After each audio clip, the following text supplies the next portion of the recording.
Then again, I've ate it at a restaurant, and it was an appetizer. So, you know, people are always throwing you off with that. And the husband is down for a break. Let me mute and give him kisses. Oh, Kristen, thank you so much for the cheering crabs. Woo!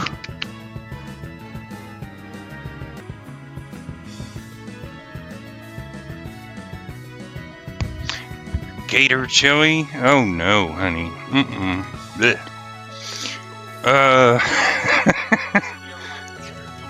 What?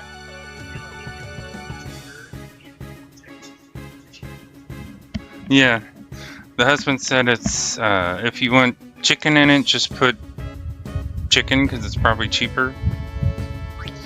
It's...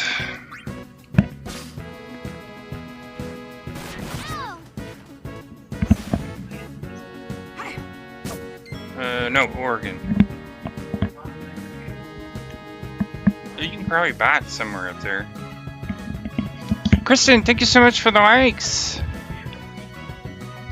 It did to me. But then, everything tastes like chicken. Turkey, duck, gator, snake, squirrel, rabbit. Trying to think what other kind of creature that I've eaten when I was a kid that I refused to touch again.